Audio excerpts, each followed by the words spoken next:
afternoon, ladies and gentlemen. Welcome to another exciting and everything amazing Propagandacast from your host, Imperial Dane, the one, the only master of propaganda.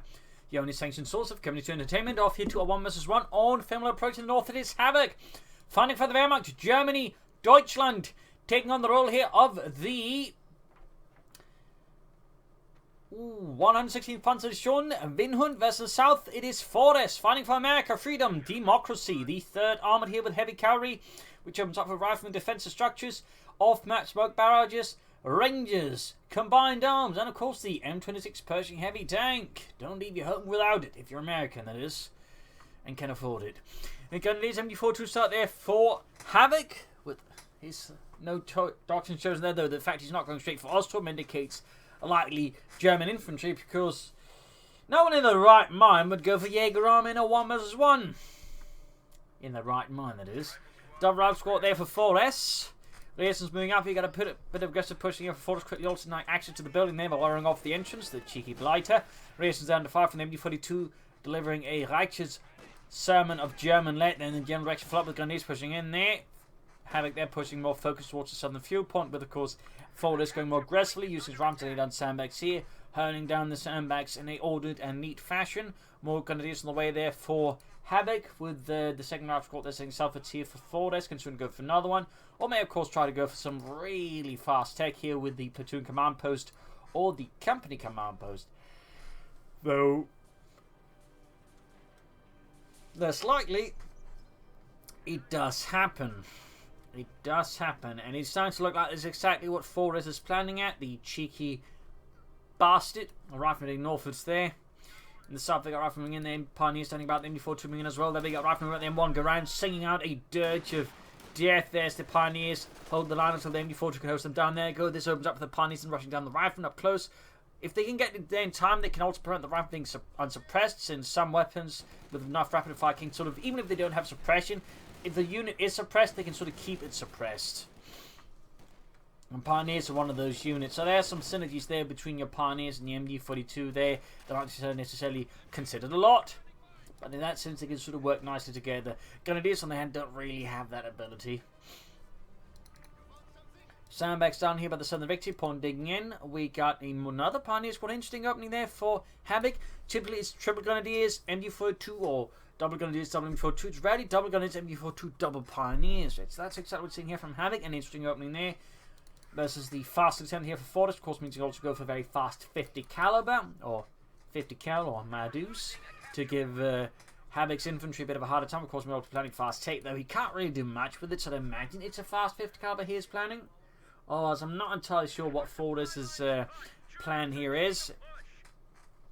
Nope, he does go for it. In fact, he is going to attempt to rush out some light vehicle here versus Havoc, even if he doesn't quite have the fuel for it. Do some good harassment there by Havoc.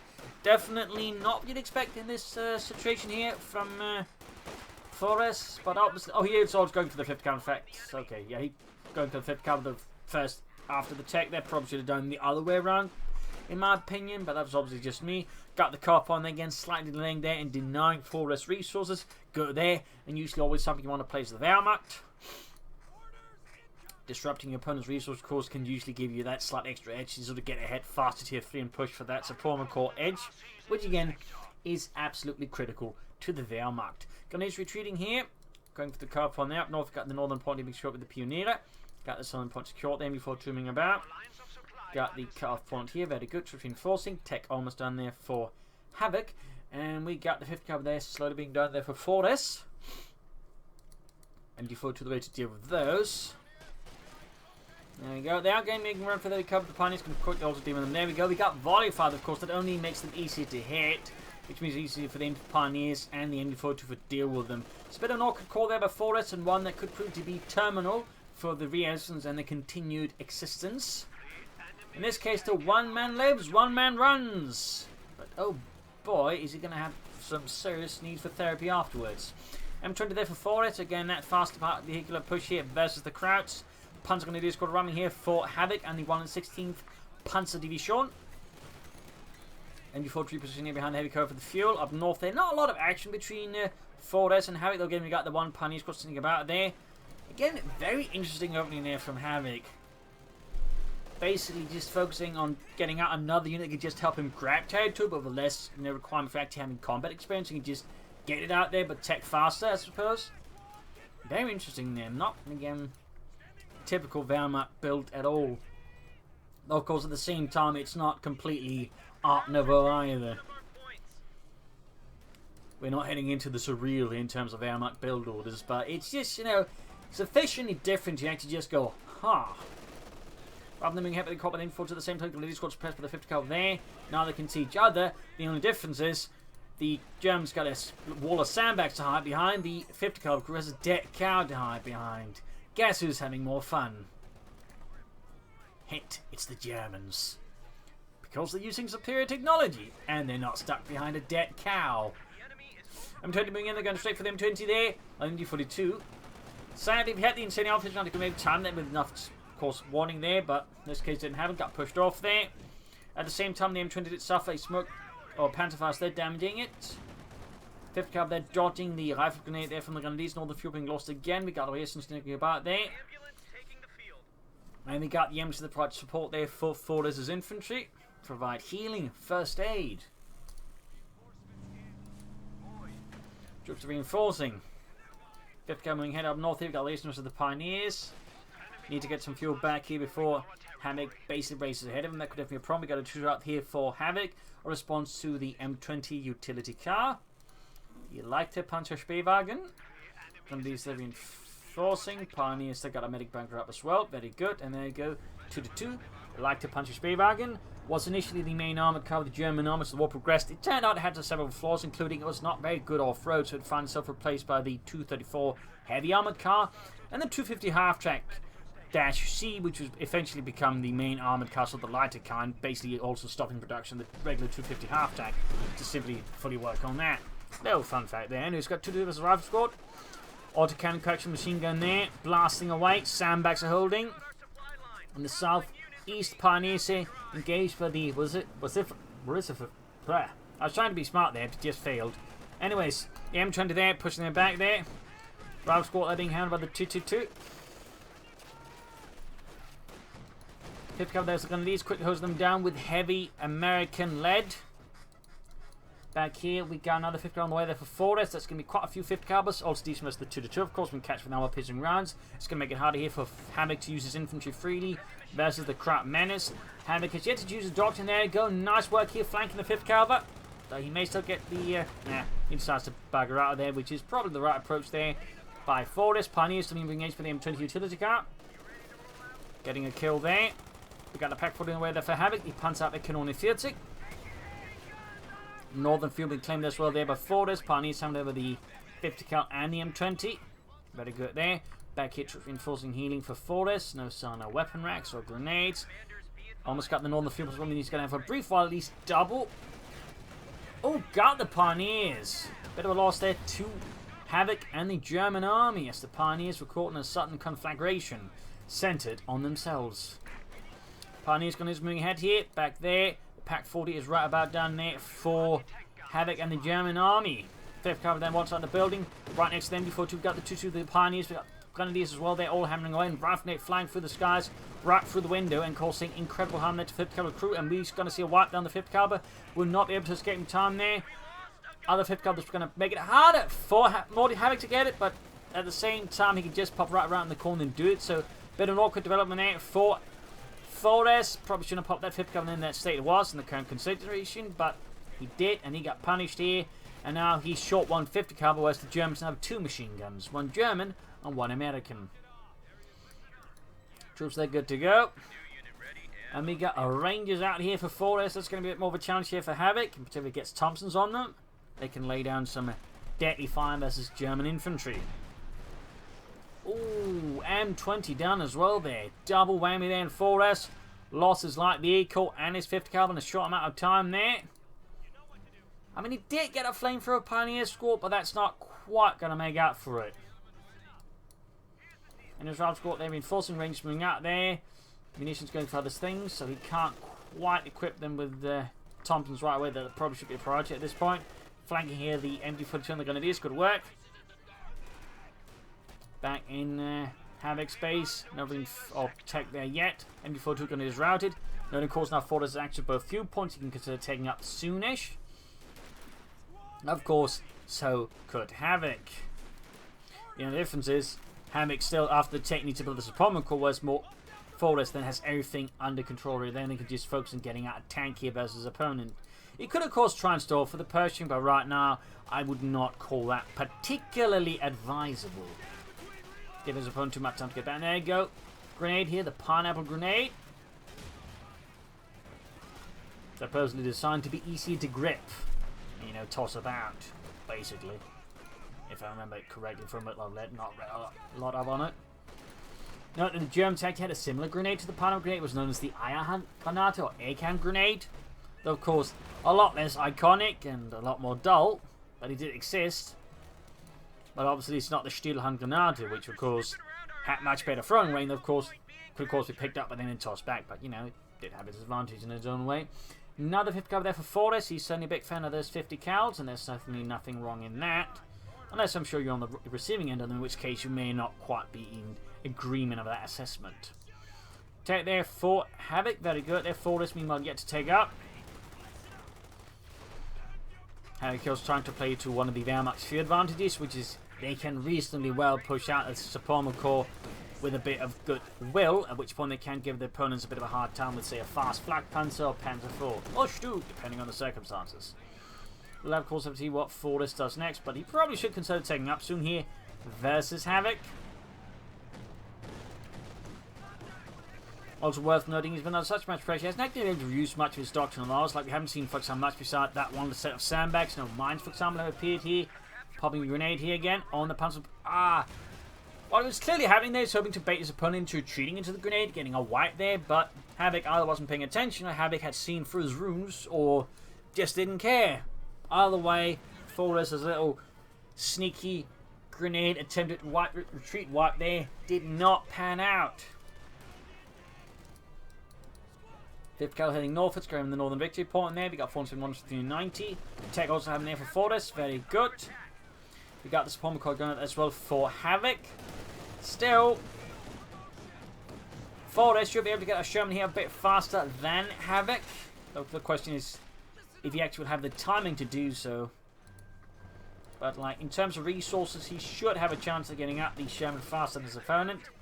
He may also want to consider bringing out a mortar to sort of help bombard some of Havoc's positions, lay down smoke screens that don't cost munitions. Can be quite nasty, in particular maps that are slightly, shall we say, smaller in size and a bit more choked.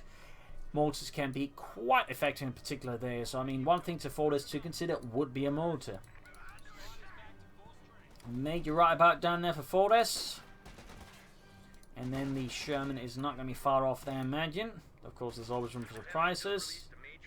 There we go, major out. A major move there for Fortress and Democracy.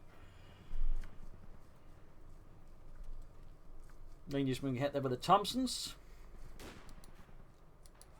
5th cover there versus the Grenadiers up north. We got German Infantry here for Havoc with 250-1 half tracks, veteran squad leaders, stormtroopers, assault and hold, and fragmentation bomb.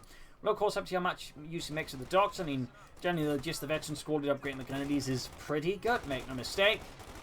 But also, just like stormtroopers are great with MP40s, assault and hold is by an amazing ability, but I feel like it's overlooked a lot by the average Wehrmacht player. And of course, fragmentation bombs are nice, and certainly the 250 half tech can also be quite handy. Plus, Panzer Grenadiers with support package is actually very solid mark target ability, plus smoke grenades. So the doctrine, honestly, I do think offers a lot to the Wehrmacht. It's just most Wehrmacht players, you know, prefer just stalling out for a target, which is a bit dull. And honestly, not always efficient. We've got Pioneers here versus the machine gun. Need to collect the machine gun here, though. Possibly go grenade here on the Pioneer. This time, though, it pays off. Gets a white there, I think. Might even steal the flamethrower. Nope. The machine gun there forced to retreat. So a bit awkward there for Havoc. Up north, going to the northern munitions point there. Here in the center, we got the major with the Pioneers and the car point. Range being pushed back up with the 2-2. Could move up the 5th cover there. Actually, that 5th cover probably has been pulled back for healing. It's going to take much of the force to just drop Odette. Sherman on the way there for Fortress and the 3rd Armoured Division. There we go, going for the point. 5th cover there opening up. With its armoured pistol rounds causing considerable damage there to the 2-2-2. Got a rifleman up here behind the Grenadiers. Lieutenant on the other side. Close to Veteran C3 down the Veteran Grenadiers.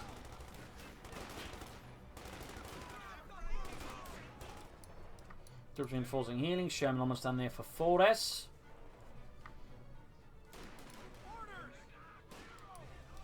Fifth cavalry versus fifth cavalry here. And the opener obviously has some disadvantage against the fifth cavalry garrison. But the problem, of course, it's actually really low in health, so it doesn't take much to wipe it. And plus, we've got punish going on the flank with a flamethrower. Yeah, 4S there very wisely backs off with the fifth cavalry. Very wisely. Just moving out there. Havoc can go for the Panzer IV, but nonetheless, 4S pulled out of Sherman first. Switching out to high explosive rounds neatly. That's going to give Havoc there a bit of a harder time. He does have one pack 40, but the map is going to make it a bit harder there at times to set up, depending on how 4S makes use of the Sherman and the terrain, because he can easily, I think, leverage the terrain to make it much harder for Havoc at times to like counter his Sherman. There you go, Panther 1 there for Havoc and the 116th Panzer Division. Machine gun crew there caught by the Sherman. Unleashing high explosive shell after the retreating German infantry. Got the pack shooting there. Shoots and misses. Losing the northern fuel point here to the Krauts. The Nazis. We got eventually 2 Panzer Grenadiers squad here for Havoc. So good. Sherman falling back rapidly. Lot of back and forth here so far between these two experienced players. Slowly advancing north here for the German army. Havoc could consider another infantry squad. And would be in his, I think, right place to do so. Sherman advancing north. Shoots a bit too quickly there. Either way, Panzers need to get out there fast. Or if you had access to a support package, you could just pop the smoke grenade. But in this case, Havoc seems to be not a big fan of the support package for the Panzer Grenadier, which I do feel is a shame. Rangers get caught in a bad spot. Sherman hits a old truck, and in the south here we got the Major Rock Squad, the Pioneer Squad almost taking that center. They're being helped by the Americans still. Could consider laying down some light anti-vehicle mines there. But get some regular mines done with some riflemen to make it harder there for Havoc to push through the center. Up north, victory point they're being seized by Grenadiers under the command of Havoc. Panzerkampfwagen 4 marches through here, close to the hedges, covered by the Pack 40 here. Grierson's going for a bullet attempt in the cover point, are quickly find their dreams shattered.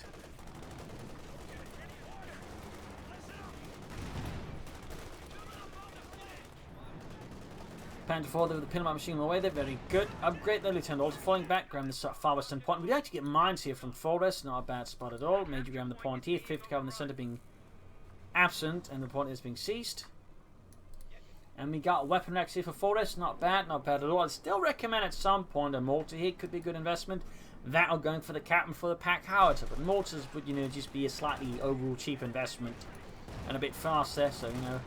And again, give access to smoke here. So while he doesn't need it, I feel like 4S would benefit a bit from a mortar here. Sherman versus Panther 4. And obviously, I mean, Havoc could also easily benefit from a Grenadier for himself. So, I mean, both sides could easily benefit from mortars. You know, just a quick note there. Back here, Pioneers upgrade the 5th squad. Not quite the same benefit as the Grenadier one, but, you know, it's also cheaper. And still, getting another Pioneer has a lot of advantages, you know.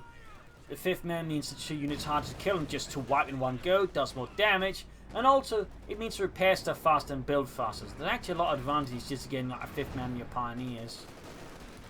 Meanwhile, the Grenadier squad gets a 10% accuracy bonus, and they also become 10% harder to hit for enemy infantry. So they actually get a significant advantage on top of the 5th man who has a G43. So it's a really solid upgrade, to be honest, for Grenadiers. Oh, and of course, the field first aid kit becomes free. That's also big. Major up north here being slaughtered here out in the open by the MG42 and the Grenadiers here in the south centre. 4S assault is encountering increasingly stiffening resistance here from Havoc, who is having none of that American Yankee doodling about. There you go. Almost got the Panther 4 Sherman from moving in there. Needs to be careful over the Pack 40. Still, he's pushing it. His Bazooka 2 is about to get wiped out. Gets machine gun crew and takes out the Panzer 4. A significant blow there to Havoc and the German army. Needs to be careful over the Sherman though. Could just get by a stray shot there. Stray shit, but no stray shot from the Pack. Loses the rifle squad. That's going to hurt. 4S quite a bit. They're good right there from the Panzer Grenadier. 20 kills there and ace level. They are very good at that, particularly when they come supported by vehicles, since that makes them harder to kill. And also by extension, I think a bit harder to suppress. But anyways, crew there being shot to bits here by the 2-2 And the Panzer Grenadier squad, in fact, getting wiped. Good work there by Havoc. Then we got a second, fifth cav coming up. They're forced to retreat. Right there, heavy blows on both sides. But I think Havoc might have slightly come ahead of it. I think he lost his tank. He didn't quite lose as much infantry. Whereas 4S is now down to the just the range in the lieutenant. And actually having enough infantry is actually crucial. A lot of time intended on the elements to get a bit overlooked. So good work there. Bun grenade attempted.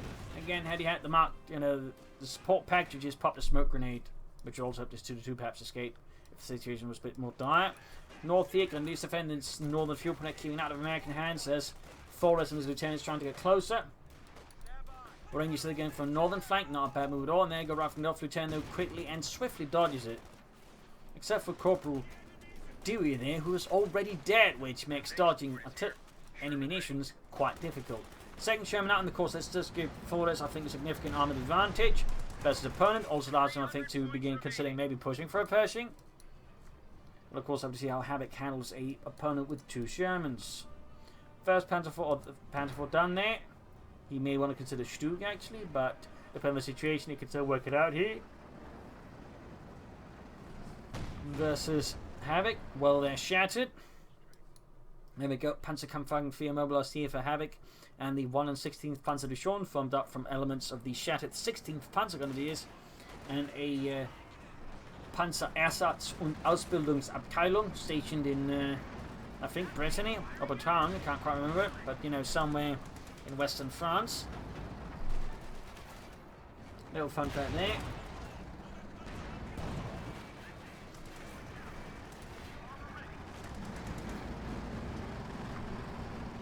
Sherman falling back here. North here pointing seized by Lieutenant. We got 404 versus 292. More Panzer Grenadier there for Havoc. Ring echelons being caught here by stiff German firepower. Their Sherman's repositioning. We may consider laying down some more mines here versus his opponent. That could do him a good. Oh yeah, no mind. He's got no rifle left. More Rangers out here there for Forrest. Not a bad idea either. Some elite infantry with Thompsons can of course be quite a headache there for Havoc. Second Panzer Grenadier squad, put him at full infantry squads, and also a lot of firepower there, in particular combined with a good push using assault and hold. That could throw off, I think, Havoc. Not Havoc, but 4S. You're usually not looking to throw yourself off. Unless you're stuck in a runaway train. Shermans are going for the Panzer IV on the Pack 40. Ooh, not a good assault here. No smoke screen either, meaning he's going to take a lot of damage with the Pack 40s. Panzer on the way here, got a smoke screen off, but it's poorly timed there, feel like. Could cost him a Sherman. The other Sherman's also in the tight spot here. Yeah, the assault, I think, is not panning out well here for Fortis. No infantry support. And overall, awkwardly handled there. Not properly well laid out. Could have laid down smoke screens in advance to negate much from the incoming enemy fire there from Havoc. Instead, he ended up not doing a lot of damage, but actually taking a lot. So, yeah, plan out your attacks if possible. Particularly access to source of smoke, Consider where opponents may be, throwing down some of the most valuable stuff, and then toss smoke on that. In this regard, Forrest just sort of blindly charging the tanks with the infantry support. So, yeah, that did not pan out particularly well in the long run. And actually cost him a Sherman tank without dealing damage to his opponent. So, that was not a good example of attack there. Quite the opposite. Lieutenant versus the Panzer going to deal it.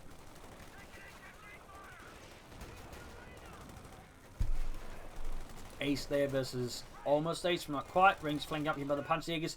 Could see a wipe here on Havoc, taking out his Panzer unit, but there you go. 50 cavalry just narrowly suppresses them, preventing a full wipe there on Havoc's Panzerjägers. That could always have been pretty harmful, in particular then before the actually managed to sneak away the Panzerschrecks. That would have been quite harmful there.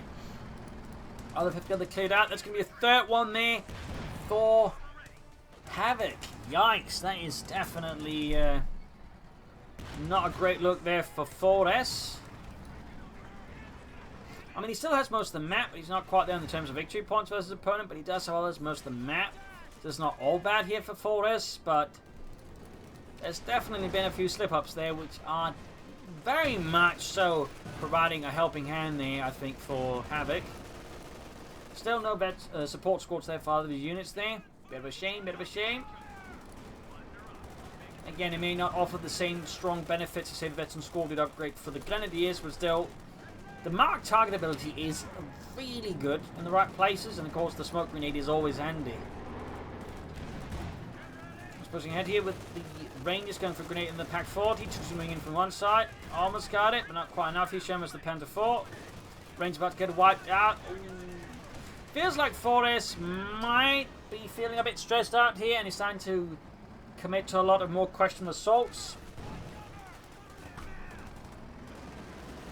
which is obviously only serving to help Havoc there.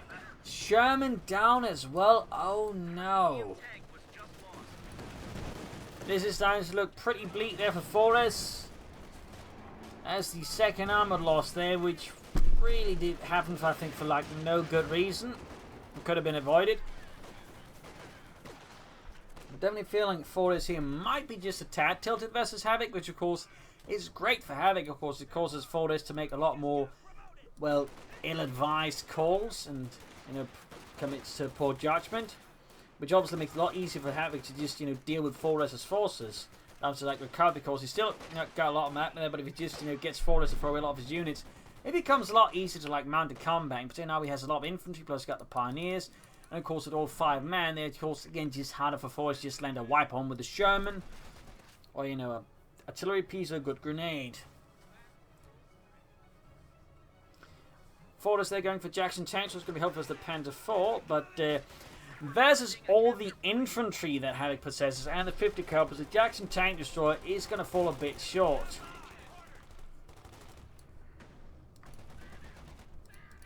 And while I can understand the Panther 4 there being a significant Havoc there to 4S, you know, you shouldn't ignore all the infantry either, in particular not the Ace Panzer Grenadiers. They should not be taken lightly. In fact, to take Ace Panzer Grenadiers lightly is usually a big mistake. Ranger squad needs to get out. There we go. Ace Panzer they're threatening to wipe them out quickly if they had not retreated. Bazooka team they're trying to deal with the Panther 4, but I think with, oh, they've got 2 bazookas now. That's good there. 5th Corps trying to deal with the Pioneers, but the Reactions I think are not having a great time there. Panther 4 gains 32, Schützen added. Need to retreat the Reactions. But they get brought as well. Fun fact, it's a bit of a misconception that the armored skirts were actually to deal with bazookas. They were not. They were actually meant to deal with anti-tank rifles. They actually came up with this sort of type of armored skirts made out of sort of wire mesh. They're sort of meant to deal with stuff like bazookas and the likes there,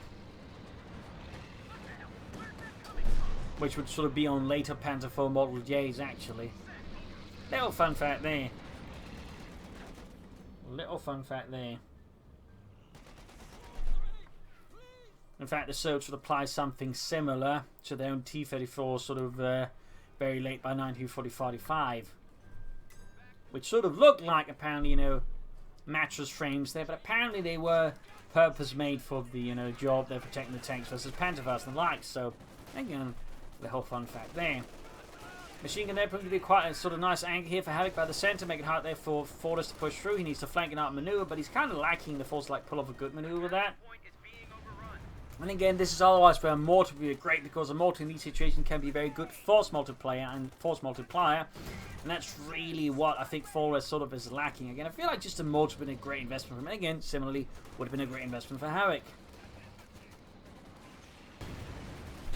Panzers moving up here, we got 32 kills, Cabal line. Oh, he's even adding the support package. Wunderbar. Now the Panther 4, they're ready for Havoc and the German army, die Deutsche Armee. 2 in the neat repairs, 11 kills, not too shabby.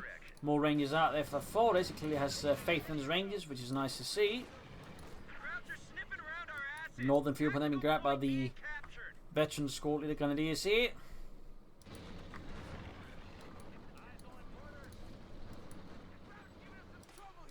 Pearson's right here by the Grenadiers. 5th cover they're opening up as well.